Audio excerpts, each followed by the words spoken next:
All right, so how's it going, my Comic Shit Army? We're here today with Frank James Bailey, the creator of Tercona. How you doing? I'm doing really well. It's been a while. What have you been doing since the last time we talked?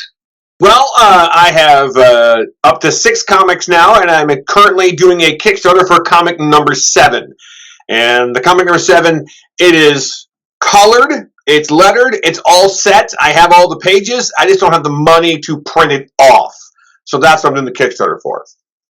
So as soon as the Kickstarter funds, you'll have it in people's hands within a month? Yeah, probably I'd say within 2 or 3 months at the most. I give myself till October, but it's probably before then, you know. So, but yeah, the deadline to send all the copies out and stuff is probably October, but I'm assuming it'll be way before that.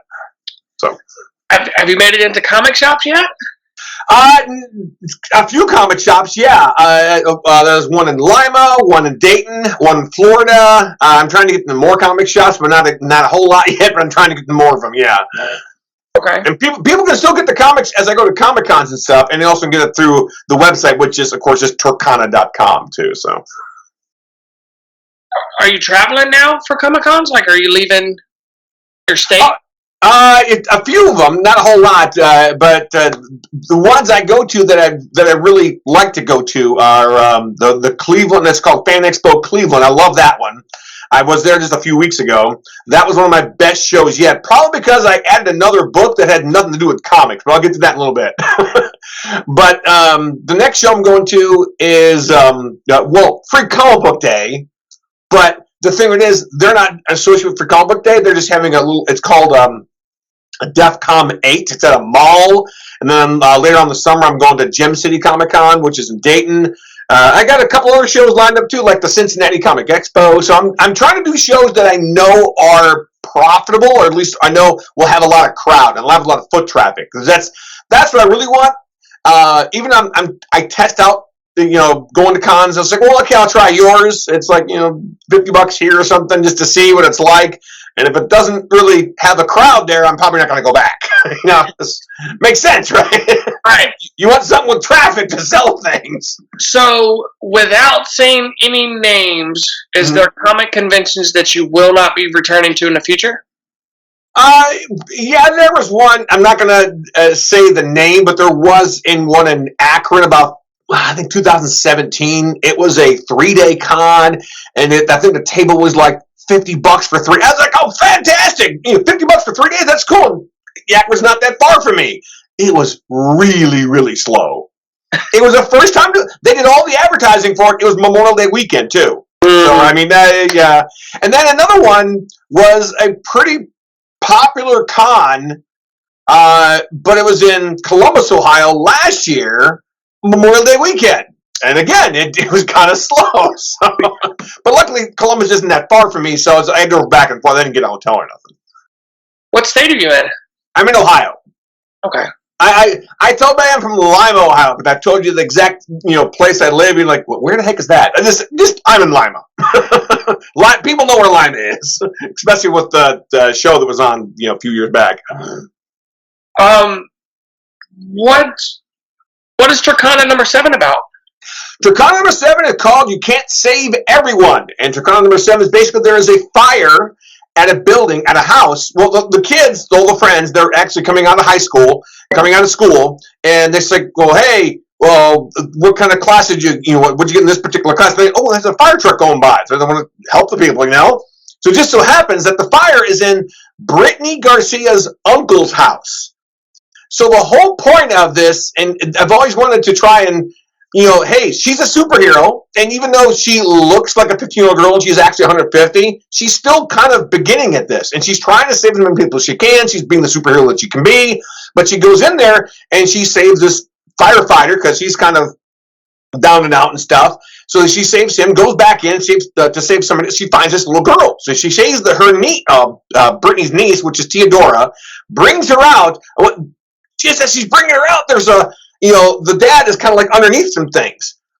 Well, he speaks Spanish, and she doesn't know Spanish, so she has an interpreter, which is Brittany, and says, get him out, there's this gas smell, you got to get him out now. So we get him out, and it just so happens that he kind of tried to go back in to save the dad, and that's when the house kind of crumbles, and you can't save everybody, you know. Right. But the whole point is to show kids or anybody reading this, it's like, you know, superheroes are great, but they can't save everybody all the time, you know. So, and then how does she deal with that later on in the comic too? So that's what I was going to ask. Like, how does she? Do you see how she makes the tough decision of? Yeah, you see how she makes a tough decision, and then she also kind of thinks like anybody who fails. She's like, okay, I'd be mad at Tercona if I were you, because Tercona couldn't save the uncle. Listen, you saved the little girl. You know, they're trying to tell her, it's like, you saved the little girl. You saved somebody's life. Yeah, you couldn't go back but the fire was pretty bad. So it's the whole point of trying to, you know, yes, you saved somebody. And then, of course, Tercona has this thing in her head that says maybe she's a failure. Maybe she's a bad superhero because she couldn't save him. You know, couldn't save him in time. But it's about dealing and having situations where, you know, even kids who read these comics, like number 5 was about Brittany coming out. It's like, you know, it's still a kid's comic, but it's about, you know, how does she deal with that? I love writing good characters. That's part of being a superhero, saving everybody, but you can't save everybody all the time, you know. So does the consequences she picks or the choices she picks in this one, will it ripple throughout the series? It should. But the next comic I have planned in my head, again, it all depends on the Kickstarter, because if the Kickstarter goes really well and if it gets funded, I'm going to have to, you know, go to number 8. I plan on stopping around 10, but I'm actually writing, because I'm writing other things as well. And I still want to have the Tercona comics and the Tercona stuff for the kids, but I also have another book published now called The Taming of April, which is more for adults. And that's why I think the Cleveland did so well, because, oh yeah, this is stuff for kids, and by the way, this is for adults. Oh, let me check that out. So, it's good to have more stuff on your table, and I'm actually working on another thriller novel. But again, comics are like 32 pages, and I have to have somebody colored, so I got to keep something going to have somebody else for other people too. So, are you sticking with the same colorist? I'm sticking with the same colorist, the same artist. His name is Hugh Javel. I found him a long time ago. He's still going to be my artist, and as long as he still wants to be, I'll still. I found ways of not. I'm not saying not hiring him. I found ways of making memes and making like birthday things and stuff on Canva, so I don't have to keep going to him. Hey, can you make a new birthday thing? You know, so I really want to hire him just to do the comics, so that this way I can. Because you might have saw, like, I made Kickstarter stuff. I made these little memes of Tercona going, "Hey, look, it's Superhero Day," or "Oh, look, it's somebody's birthday." I made those using Canva, so now I don't have to have him do it. I can have him just work on the comics. So tell us about your other 2 books. Well, the book is called The Taming of April. If it was a movie, it would be rated R. It's like the 40-Year-Old Virgin or Wedding Crashers. So it's not spicy, as the kids call it, but it's definitely not for kids, though. Matter of fact, my nephew in Cleveland, his name is Johnny. He's 18. He said, "Well, it's probably like an 8." Well, yeah, I guess you could say an 18-year-old might like it, but it's about a very promiscuous girl. And the tagline for the book is called, "Can a Wild Girl Find True Love?" Because there's other more sort of adult jokes in it. Like the main guy's name is Adam. The main girl's name is April. Well, Adam meets April in a bar playing pool. And she has her, you know, chest. Well, she's covered up, but, you know, she's well endowed. And she's leaning over the table, putting the balls together for the you know, thing. And he looks at her like, "Nice rack." You know, that kind of jokes. And then she's like, "Well, I thought you'd like it nice and tight." We were talking about pool, right? Right. You know, so it's little jokes like that. And plus you find out that, you know, maybe she needs to change her ways to be a little bit, you know, hey, if she wants to be that way, great. But it's like maybe if she wants to have a relationship seriously with somebody, she needs to change her ways a little bit. And then she learns that throughout the story. So I think, yes, she loves being a little, you know, out there, but then she's also been hurt a lot before, and of course you see him changing throughout the story as well. He starts off as a farmhand, then he goes to being a security guard, and then he goes to becoming a cop. So he has the dedication, he has motivation and stuff, and that's what he wants to do. And he just wants to be with somebody, wants to be with her, but she breaks up with him once, breaks up with him twice, and then they become friends. So it's like it's a typical romantic comedy thing. You know what I mean? So is this all in the first issue, or is this? No. That book is called The Taming of April, and that book is a novel. It's not a comic. I just want to make sure you know that. Because people, like I said, they look at the picture and, oh, well, that's interesting. It's just, it's a novel. It's not a comic. It's a novel. But people do look at the back and they read what it's about and stuff on the synopsis, and they're like, oh, that sounds interesting. So they want to read the rest of it and stuff. And the other thing I'm working on, again, is a novel. Right now it's called Yami Kim Sweep. I might change it to just Kim Sweep. It's more of a thriller. But again, the Tercona stuff, I'm still working on that too, but my concentration is on the Kickstarter. So this way, the Kickstarter can fund that and keep that going, while I can work on other novels and still have other stuff on my table. And if I, work with other artists, maybe I'll work on different stuff. But right now, the Tercona stuff is for all ages, and the novels are going to be for more adults or young adults. So. All right. So when you said published, is that through like I don't even know the whole book lingo. It's self-published through Amazon.com. It's also on my website, which is kind of odd, but it's also on my website, which is Tercona.com, because somebody did order the special cover to The Taming of April on Tercona.com. I have a website for my voice acting, which is FrankJamesBailey.com, and yes, people can order my voice and do my voice acting stuff through that, but it was easier for me to put the books on Tercona, even though The Taming of April has nothing to do with Tercona, because it's already set up for sale. So, go ahead.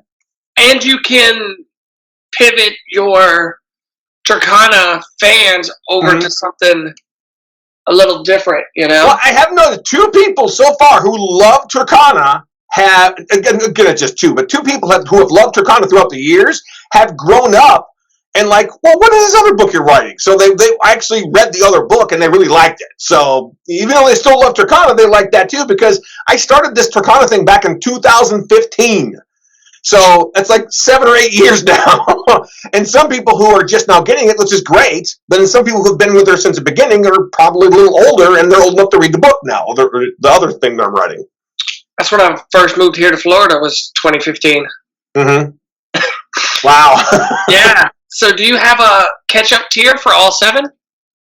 Yeah, if people go to the Kickstarter, and if they wanted to order all 7 comics, they could. They can order a physical copy of all 7 comics, or they can order a digital copy of all 7 comics. And if they wanted to just order a digital copy of comic number 7, they could. If they want to order just a physical copy of comic number 7, they could. I also have a couple of special covers there as well.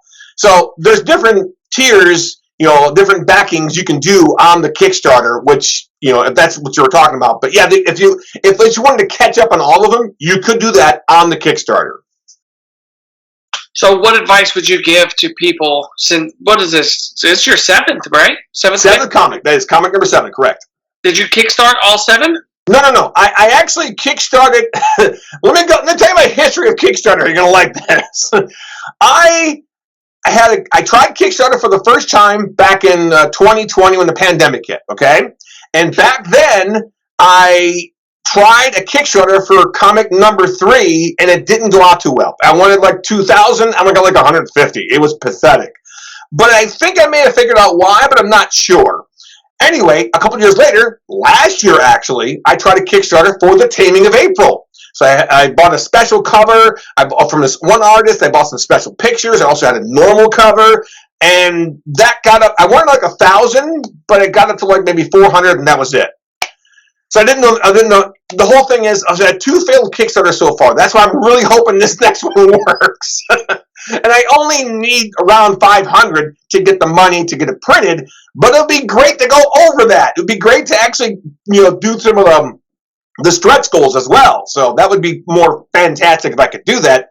We'll have to wait and see till the end of it. But yeah, I've had 2 failed Kickstarters already, and if this one goes well, I'll do more for the other ones. But I really only self-published the other ones through my website and going to different Comic-Cons and stuff. So right now you can only get the Tercona comics through me, but there was 3 original books that it started off as, and those are available on Amazon.com. I'm probably originally slowly going to phase those out, and I might, because they're illustrated novels. And the illustrated novels have like a picture is like every other picture, and the color. They're kind of more expensive to print. I loved how it started off, but it's kind of more expensive to print them off. And since I self-published The Taming of April, I realized, wait a minute, what if I just took the first 3 books, took all the pictures out, and made it as like one novel? This way, that's Tercona the beginning. I haven't done it yet, but I'm thinking of doing that, because this way, once those 3 books are faded out and I don't have them with me, I need something to tell people, hey, this is how it started, without starting all over with the comics again. So I'll have one book. That's the idea anyway. So when we get to number 10, are you going to collect 1 through 10 in one big trade? Well, I don't know yet. It depends on how it's received. Like I said, I'm still waiting to see how the Kickstarter goes. My worst case scenario is like I put Tercona on the back burner because the Kickstarter didn't work, and I just put comic number 7 up as a free comic. I don't want to do that, but that's the worst case scenario. The best case scenario is I get the money, it gets funded, and I continue on with number 8, 9, and 10. So that hopefully that'll work. But yeah, that's what I'm hoping for, and I really want to try and get a pitch book made so I can pitch it to Disney or anybody else who might want to turn it into a cartoon. So, I mean, it looks like a cartoon now anyway, right? It's cartoonish a little bit, and it's for all ages, but it has some heart and meaning to it, Mm-hmm. Let's see. Oh, what social medias are you on? I am on Facebook. I am on Instagram. I am on YouTube. My YouTube followers or subscribers are slowly growing because I've been adding a lot of shorts lately. And plus I sometimes do cartoon reviews. Sometimes I do my top 3 cartoons, blah, blah, blah. Sometimes I do a couple of movie reviews, but I do sprinkle in and pepper in, hey, I'm going to be at this con. Oh, by the way, I'm doing a Kickstarter. Oh, by the way, check out Tercona, that kind of stuff. I pepper in that kind of stuff, but I also do some reviews here and there. And my followers or subscribers on YouTube are growing, but where I have the most following is on TikTok. I have like close to 9,000 followers on TikTok. I like TikTok, but it's like it's going up and down. It's like sometimes it's great and sometimes it's not. So, but yeah, I'm on Facebook. I'm on Instagram. I'm on TikTok, YouTube. I also use Tumblr sometimes too. But when I can, I try and get myself out there. That's what I'm trying to do. Make sure people know about Tercona and all the other stuff I'm writing. All right. So is there anything you want to say before we go? Yeah, please go to Kickstarter.com and check out Tercona, comic number 7, You Can't Save Everyone. I would appreciate anybody who wants to back it. It would be great. I'm hoping to get this thing funded. So please check it out. And if you don't go there, at least go to Tercona.com and check out that as well. So. All right. Thank you for taking the time to come talk with me. No problem. What? You mean you haven't subscribed to Comicchatauthority? Oh, come on. Subscribe already. What are you waiting for? It's no big deal. Like, man, don't forget to tell him to hit that like button. Yeah, that too. Just subscribe.